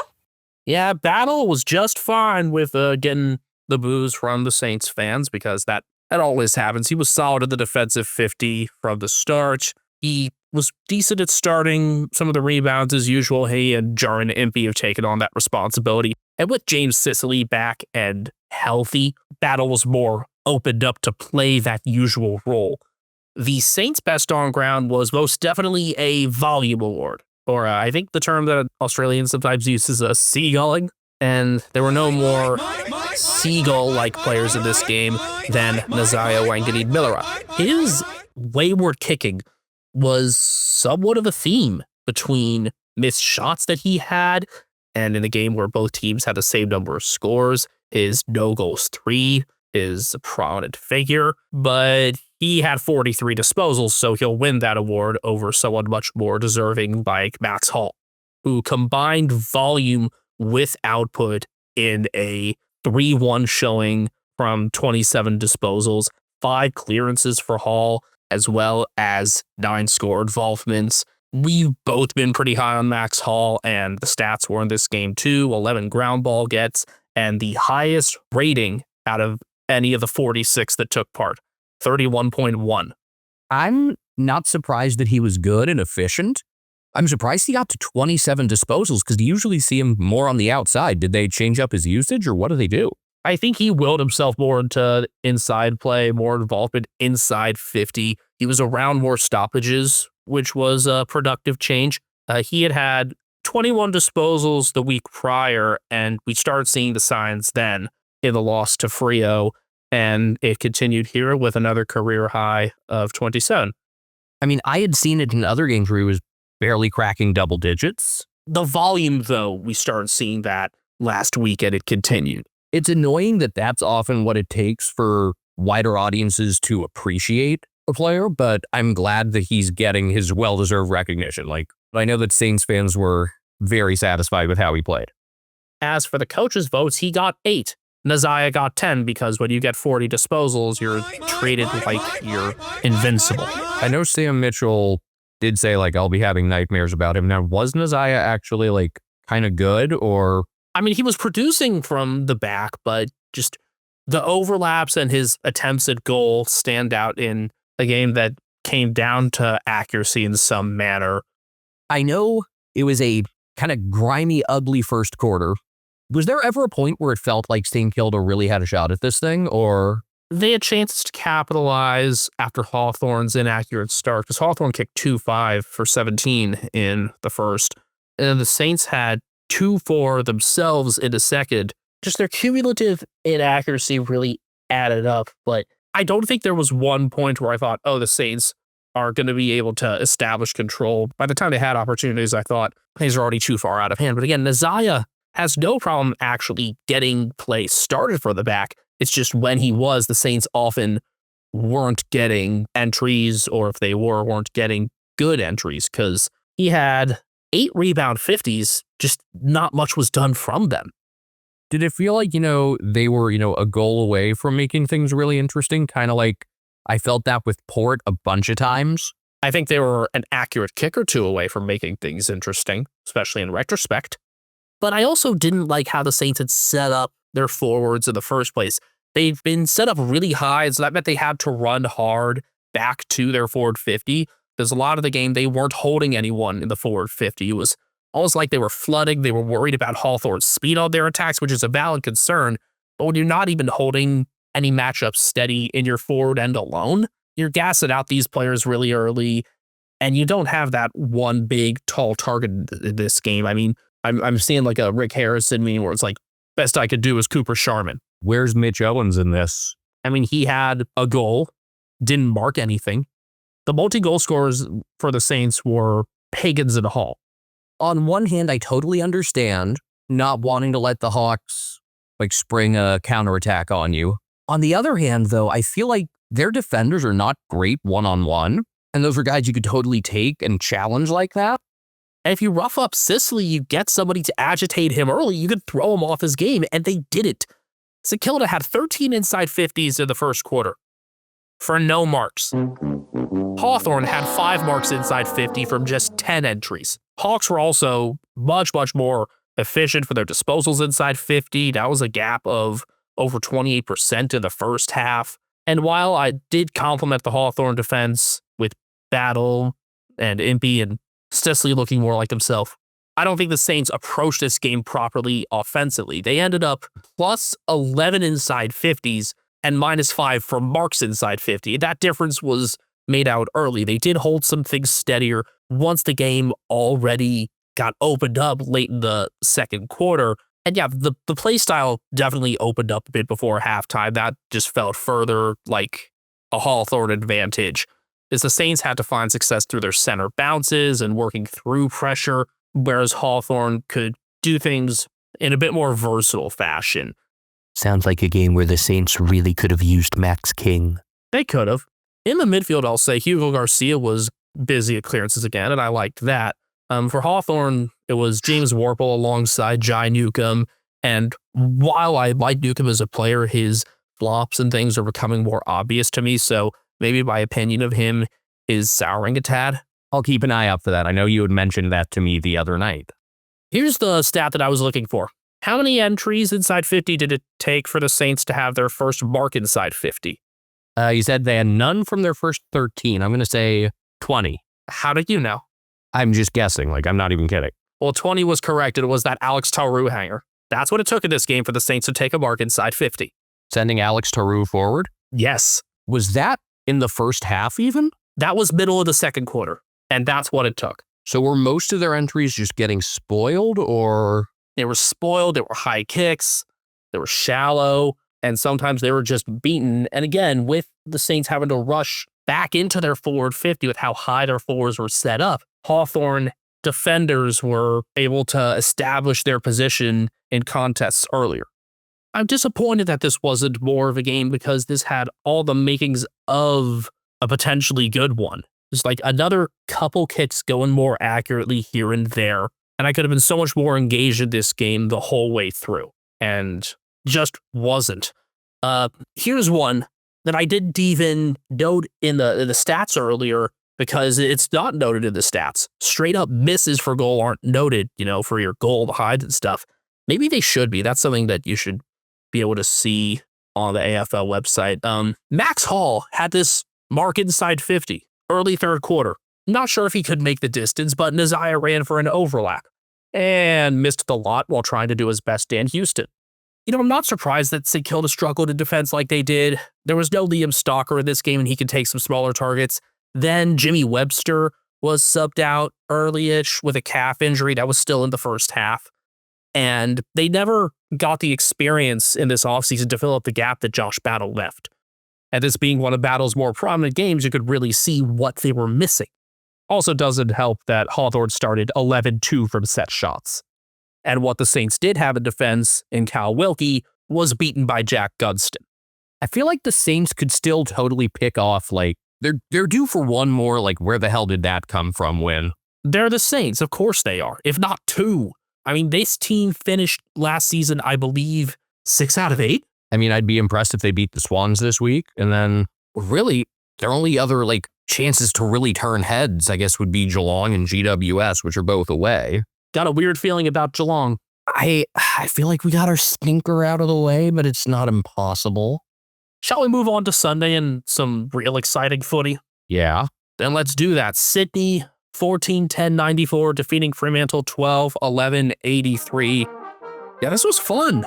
I am still not sure about who I really consider best in this game because there were a lot of different candidates, and I think the Swans in general had the better individual performances. One theme for a lot of the proceedings was Errol Golden just being the leader in kicking and just guiding play from the back already at age 22. He turns 23 this month. What the fuck are we doing with our lives? Another theme was Brodie Grundy continuously getting the better of the Freo Rucks. And another was James Jordan doing the best job on Caleb Sarong we've seen yet.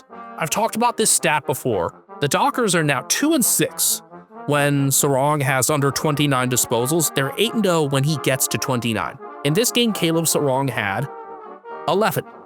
1 clearance and 3 tackles, by the way. That's his fewest disposals since his 4th career game. And it took an extremely strong third quarter from Andrew Brayshaw and Shea Bolton starting to really influence the center bounces for Freo to feel like they could potentially surprise people in this one. A 5-3 second quarter established Sydney's control, and I'll say that also did start with the goal after the quarter time siren from Hayden McLean. So if you count that in there, a 6-3 stretch through the end of the half.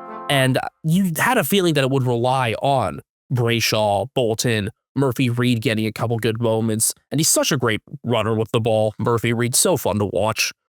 I'd been waiting for Freo to provide an answer at the center bounce because their list is entirely capable of it. However, Sydney had the first 9 center clearances of the game, and it kicked 4-1 from those. Whoa! Where did that come from? Whoa! This is a Swans team that tends to average a bit under 2 goals per center bounce per game. In the first half alone, they had 4.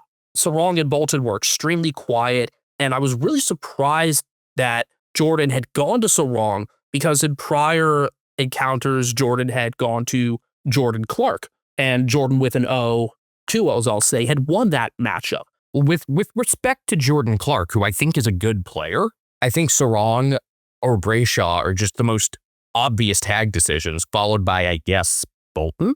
It took Bolton this one chain where he had 5 possessions and he was kind of untidy to get a feeling for the game in the third quarter. But no, Jordan has shown his ability, James Jordan that is, to play on prominent midfielders as well as ball-moving half-backs. Given the trends that Freo show, though, with Sarong and his figures, Sarong is the obvious one there, and Brayshaw had to step up and did, but just not in enough time. Freo did kick 5 goals straight in the third quarter, finishing with Luke Jackson after the 3-quarter time siren, and that felt like a really big moment, and they brought the heat to start the fourth quarter. The Dockers. Sydney really felt that. Sarong was finally moved outside the center to break the tag a bit, and he got into it a tad, but the Swans responded to Freo's pressure with their own, and their clearance success, as well as what they did just right off that, started with Grundy because he could still get enough hitouts and also moves well enough to impact plays post-ruck, as opposed to Sean Darcy. And this is the continuation of a strong, 4 to 6 week stretch for Grundy. When they did lose their run and show fatigue in the fourth, he did have enough clutch moments. Isaac Heaney provided a bit of that with his offensive side. Overall, it was Golden leading the movement and controlling the tempo for much of the game. And I want to compliment a couple of the younger Swans players, the more fringe guys, for their roles too. Jack Buller and Angus Sheldrick are making small plays and just really showing that they belong. Buller had that goal last week that was his first career, but it's just the follow-ups, the little handballs to keep chains going, and mark contests where I saw them both really mattering in this game. So Sheldrick is doing more of the things that I had pointed out a couple weeks ago. Yes, please come home, Angus. Meanwhile, Joel Amarty's confidence looks back, given the shots he was going for and his ability to convert. And it's damn unfortunate that he then went and had, I guess it was an adductor problem. At first they thought it was a groin concern with a late contest with Luke Ryan. No, that's 8 to 12 weeks, so that's probably his season. And Sydney also managed to succeed despite Tom Papley having a low-grade hamstring injury in this one too. So the depth dug deep. I assume Papley got subbed out. But that was at halftime. That was why he had a more prominent forward role in the second half. Matt Roberts came in as the sub on the wing, and I was surprised that he was the sub because he's one of their highest accumulators. Yeah, that's surprising. For Frio, it was Jager O'Meara coming back as the sub. He was subbed in for Pat Voss, and I still don't know what to think of that because I like Pat Voss for who he is. I get that you were going for more competition in the midfield, but I wonder if Voss was just the right one because of his ability to occupy defenders and make things easier for the likes of Josh Tracy. So who would you have subbed off? I would have gone like for like and subbed off Neil Erasmus.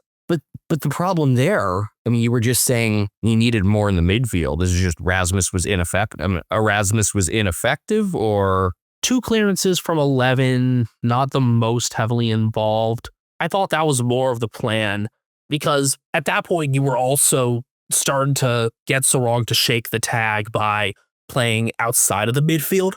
I'm going to assume that the idea was let's throw in another midfielder so that they can't really tag, or just to kind of overwhelm them in there. That was the hope, and it didn't happen quite enough. One other player that I think you're going to be very pleased with is one that you've highlighted for a few weeks running now, and that's Corey Wagner. Because Wagner, of all people, ended up bothering Golden for a portion of this game. While Errol managed to play through a lot of it, the reason why some of his entries and just possessions in general weren't as forward was because Wagner came to him on the wing. I'm not sure if we've seen Wagner in that sort of occupying role before, but a goal from 22 and enough of a nuisance that Golden, while he did collect 25 disposals, wasn't completely, off the leash. I'm looking at this and I'm a little surprised with how much you talked about Golden, that he wasn't even in the coaches' votes at all. No, it went to Grundy and Jordan, which I understand. They were the 10 of the 8. Chad Warner with the 3. He was busy from the start. A lot of the broadcast attention, I'll say, went to Golden just with being the architect from halfback, whereas I don't think his plays led to as much kind of in the immediate. He had the ball a lot, had 8 score involvements, which was one off the most for the game, behind Isaac Heaney and Justin McInerney, who I did like a lot again. We're back to kind of a more normal McInerney, I think. Sounds like when I go back and watch this, I'll probably have a lot of positive things to say about him, because I'm usually pretty high on him. I think bang for buck per possession was strong. Had he managed to finish one of his shots too, rather than kick no goals 3, I think he could have gotten a bit higher in the votes, because the Swans had a few chances early in the third that they couldn't finish between McInerney, Braden Campbell point blank and missing on his right, and then Amarty playing on and not even scoring. So the other reason why I'm not as high on Frio in terms of this result, despite the closeness of it, despite being an 11-point game and being within a goal until McLean sealed it with 1:45 left, is because Sydney had more chances to put this away. First off, I thought this was easily the best game of the round on paper. Seems like it turned out to be the best game of the round. Second, I'm not shocked that they lost this game, and I don't know if it's necessarily a super negative indictment on Frio, because the healthier Swans are a hell of a lot better than what they were throwing out there a month ago. Now, if the Dockers go out and beat Hawthorn this week, totally doable. I will have no concerns. If you tell me they could get through this tough back-to-back stretch with 4 points, you would happily take it. Frankly, if out of this 3-game swing, at Sydney, home against Hawthorn, at Collingwood, really just one win out of these next couple games, and they will be set up to finish strong. It may come down to round 24 again for them. Probably can't afford to lose, any of rounds 20 to 22, being the home derby, Carlton, and at Port, because finishing with Brisbane and then going out to Marvel to play the Dogs, you really can't slip up rounds 20 to 22. Those, the more you construct this, I think those are the ones they have to win. They need to win 3 of the next 5. But yeah, this was, again, I do not consider this a bad or especially surprising loss, just knowing what we know about both these teams? A healthier Swans, a Frio with Sarong not getting any of the ball really in comparison to his normal self. This isn't a surprise, no, and neither was the closer of the round. Adelaide, 13-12-90, defeating Melbourne 11-11-77. Great crowd for this one, over 43,000 for a matchup that you wouldn't expect would get that sort of big Adelaide response. And, Sunday twilight too, you always wonder if attendance is going to be right. It was here. Well, when you have a team that's in the running for a top 4 spot, that kind of helps a lot. Still, though, not complemented by a huge Victorian fan base.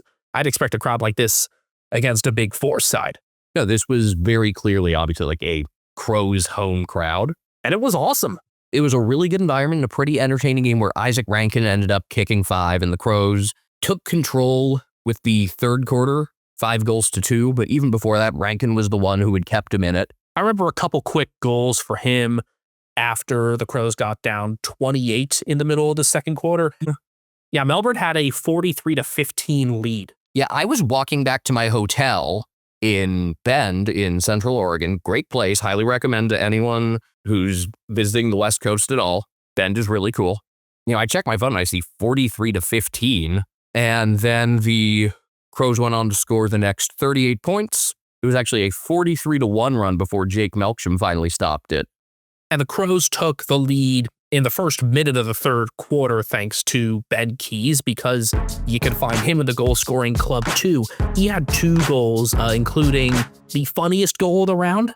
No, I think the funniest goal of the round has to have been in the Essendon game. You're going to put Peter Wright nutmegging Mac Andrew above the Ben Keys hilarity? I think so.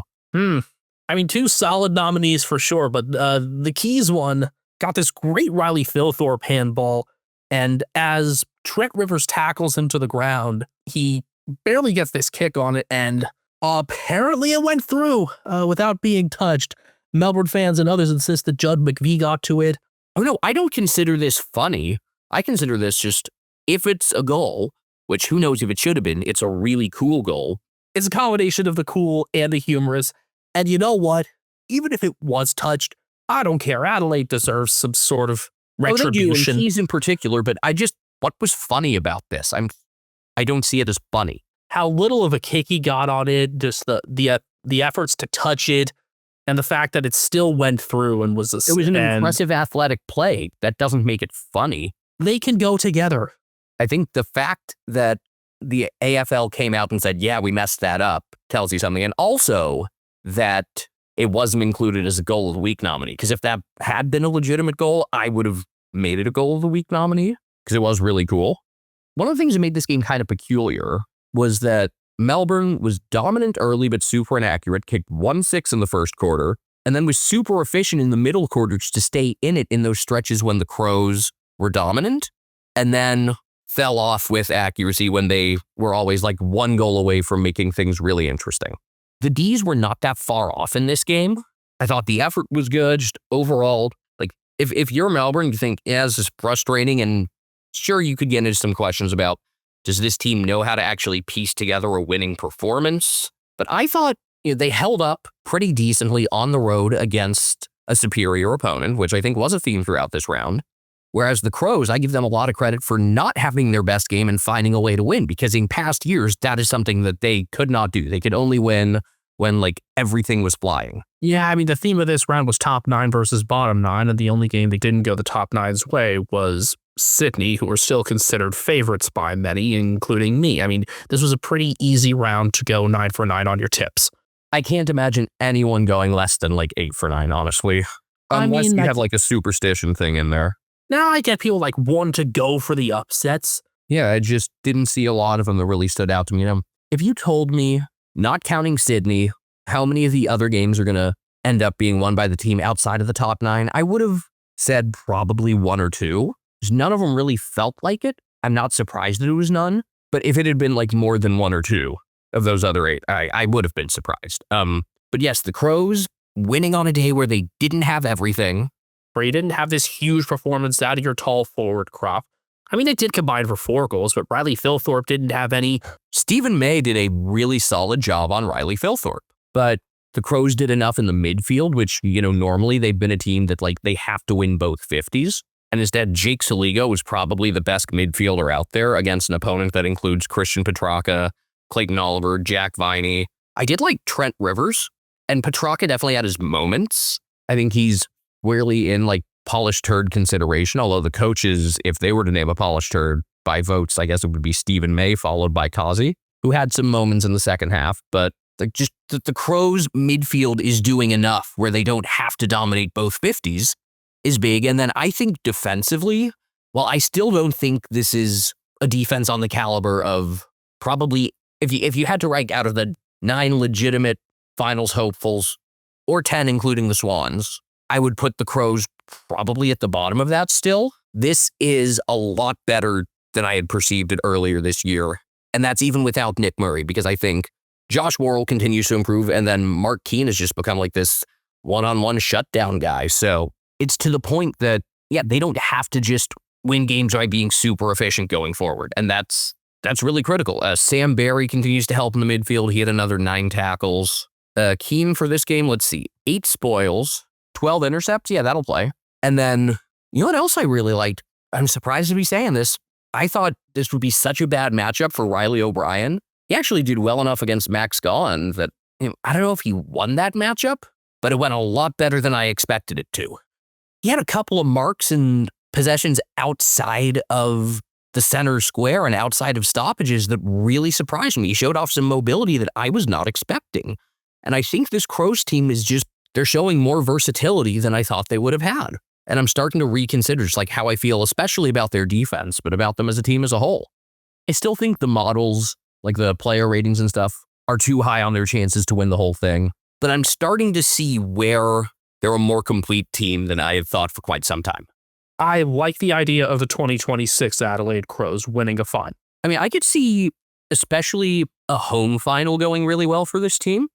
Remember, they have a couple chances for that, signature win in the next couple weeks, that we demand to be taken seriously kind of moment. Right, because they've got the Bulldogs this next week is huge. That's a Marvel reminder, because that was the one that was moved from Ballarat. They've got a chance for redemption against the Suns the following week before home showdown in Hawthorn. And then they'll inevitably lose by single digits to Collingwood in round 23. Now, normally I think that signature win has to come outside of really a true home game. But if they were to beat Collingwood, unless Collingwood is kind of just all right, we're set, we're focused on finals. If they beat a Collingwood squad that's really getting after it that night, I would probably take things very seriously. But this week is such an enormous opportunity for them to do something outside of the Adelaide Oval. You know what else I've realized with the Crows? I didn't love their new logo at first, but now I look at it and then I see the old one, because on Watch AFL, when it shows the team's logos on, the screen before you press play, it's still got the old logo. This one has really grown on me. It's just less generic. The 3 stripes is really good, and it's a better look than I had first thought. It has totally grown on me, unlike the Suns logo. I mean, the Suns didn't have a good mark to begin with, so... No, but yet I still prefer the old Suns one, whereas I am fully in on the new Crows logo. Thanks for not just being Ravens knockoffs. You saw some of that, but it wasn't quite always. I mean, you could look at other bird teams too, but I really like that this has totally grown on me, and I just wanted to mention that. So that's round 17. A big round to talk about, even though the results were as expected. Sunday really brought home a lot of the better action. I want Sunday night footy to really become a thing. With the double Friday, it was a strange round schedule-wise. The double Friday still having a Sunday overlap. The easy way to get a 10th game in there, too, is to make it a no-overlap Sunday and have a Sunday night fixture. The problem, I think, is that start time of the national TV Sunday game. So you'd have to start the first Sunday game earlier as well. Mm-hmm. Which I'd be fine with. Go for it. Try it. Awards time. Let's start with the league sanctioned awards, shall we? Sure. Mark of the week. We really like Tuke Miller over Jack Viney, but last week they were all kind of unremarkable. Jordan Dawson got it, kind of in Nick Vlastone's back. This week we've got Alex Taru pushing forward and then threading the needle flying between Tom Barris and Jack Gunston. I always like those. Yes, when you think of big hangers, you think of guys like sitting on someone basically, but sometimes it is really cool to see one of these marks where like you're able to avoid contact. Jordan Clark over Braden Campbell. Campbell kind of leapt into Clark, honestly. And then Kazi Pickett kind of with a knee to Max Gaughan's back and kind of over Riley O'Brien's shoulder as well. Where do you go on this? These are all solid. I think Taru had the best of the leaps and just kind of the going with the fly to the ball, make it feel a bit more kind of like a really solid American football catch. I think I'm going to lean toward Taru. I'm going to go Kazi. I think that's my clear second over Clark, which again, I think was made more of a spectacle by Braden Campbell going into him than anything that he did himself. I think there's a pretty big gap between Kazi and the other two, but I think I might put Clark ahead of Taru. Interesting. Your goal of the week now. Last week's winner was not Rowan Marshall because rucks aren't people, I guess. I liked what you texted me. What, that he plays Karjitsu? Yes, I had forgotten about Karjitsu, and I'm glad to remember it. I have a whole list of sports to use in those sorts of discussions. For a half second, I thought, wait a minute. Did Rowan Marshall get in trouble for, like, fighting somebody in a car? And then I was like, oh, wait a minute. No, he just should have won goal of the week and didn't. At least he was nominated, unlike Kieran Briggs. No, that it is was Nick. so bad. No, it was Nick Watson, and I expected Watson would win it. It was this play from the center clearance where he had a 1-2 with Jai Newcomb. Even though he dropped the handball that he got back, he recovered and kicked. Those sorts of center clearance plays, those long-range plays tend to get the nod a lot of the time. I'm thinking like Sam Draper's goal of the year from a couple years back. I can agree that it was nice, even as, not a big Nick Watson fan. 2 Gold Coast goals got nominated this week. Bailey Humphrey read a Lachlan Blackiston spoil. He spun away from Jaden Laverty, who did not have a good game at all, and finished on his right. Later on, Joel Jeffrey got a Daniel Rioli handball, had this extended 1-2 with Ben Long, and finished from 45. But the winner in my eyes, and probably yours too, was 1 of 5 goals from Hey Zach Bailey. I don't like that song. I've always found it annoying. Neither do I, but it's too easy to do here. He came out of a crowd to forward stoppage. He fended off Willem Drew, which is not easy, and then kicked one that bounced over a Lear. Yeah, I think that was the best. Jeffrey, the clear second best. Behind of the week, we struggled with this one. Last week, it was Josh Rochelli's dribbler going across the goal square and hitting the post. This week, we had to come up with something. I'm surprised out of 9 games, we couldn't really find anything that good. But Bailey Humphrey received an over-the-top handball from Noah Anderson on a big corridor play, kicked what looked like a goal from 51, and then it turned out it grazed the post. So we'll go with that. It would have been kind of like, all right, this game's out of reach goal. Instead, it was like, it never felt like the Suns were seriously in danger in the second half, but it was like, well, technically the door remains open by a bit.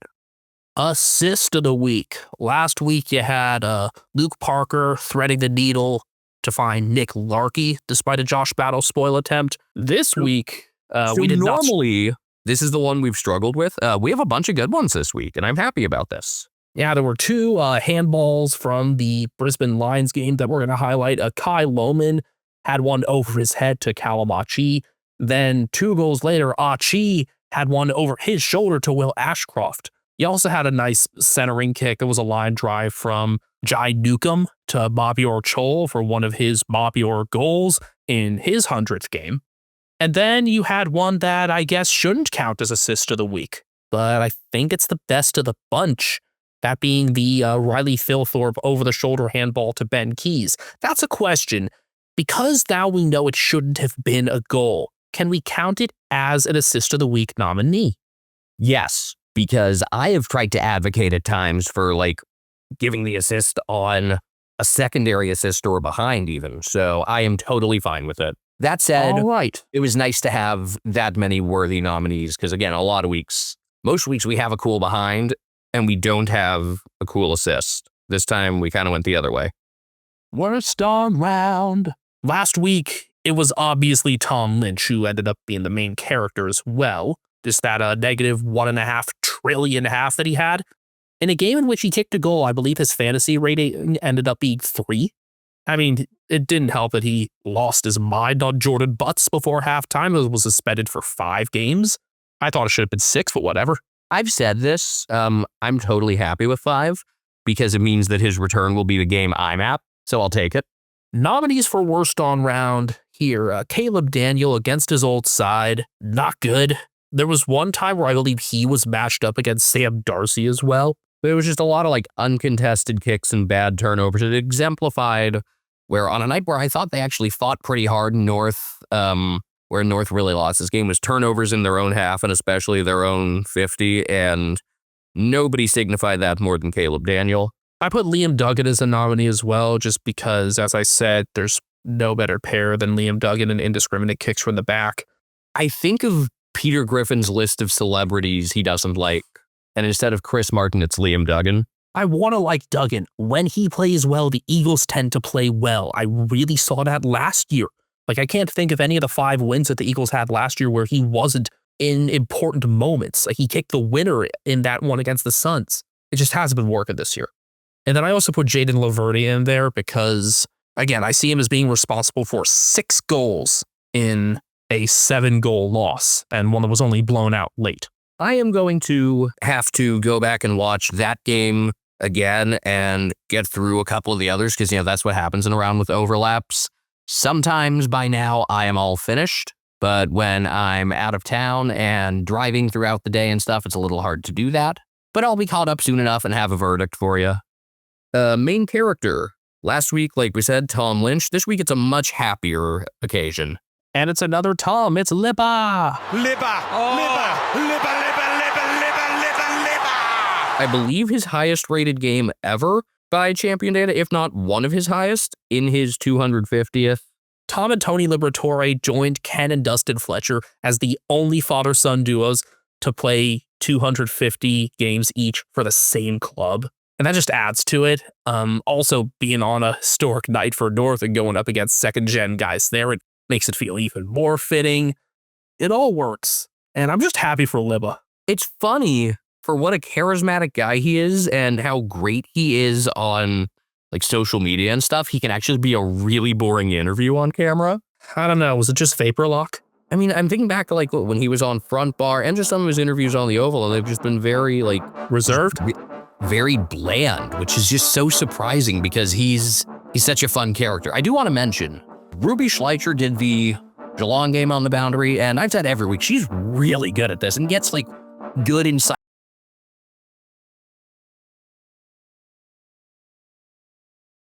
Meet her when you're over there, or do you think at that point she'll be doing too much with the Collingwood women's team getting ready for the season? I don't know. I want to pop by Collingwood's facilities to try to see Mason, and it's also like so close to the G that I don't know. Yeah, Collingwood stuff, Richmond stuff, that's all so close to there. It is awesome seeing just so many of the Melbourne venues right next to each other. You really see that angle like during the Australian Open in January. It's like all of the venues is just like, yep, there's the G. And there's like everything right there.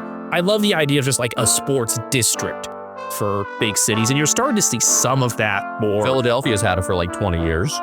Yeah, Philly, Detroit putting some of their newer venues close to each other, I think of. Though Philly, I guess that's going to be diluted a bit when the Sixers get their new place. All right. We did a podcast. I'm tired. There's a heat wave up here in a lot of Oregon. I turned off the air conditioning so that, I could be heard. I'm going to go turn that back on. Yeah, it's early morning and it's still like mid-20s Celsius, low to mid-70s Fahrenheit. That's substantial. Car thermometer reached triple digits briefly today. Yep, I had that happen to me last month going to minor league baseball. And I will say, though, going along like this gigantic gorge, first off, 84 is definitely one of the more fun interstate highways to drive. And second, the shadows do help cool things off pretty significantly once you get later in the day. Trying to find the photo from my minor league excursion to see what that temperature was. But yeah, you can follow his travels. I mean, you're going to post a bit of that on Twitter, right? Yeah. At Castle Media for him, at Benjamin HK01 for me. Our executive producer, Brian Harambe, is on Instagram at cat named Brian. We are collectively at American Spuddy. Once again, if you're enjoying us, or even if you're not, just fake it. Review us, leave glowing comments, host like a North Korea-style military parade in our honor. And before I say our phrase again, I will add that after that minor league game that I went to in Lake Elsinore, my car thermometer read 114, which is like 45.5 Celsius. So avoid that heat if you can. Good time of day. Time to get cheered off.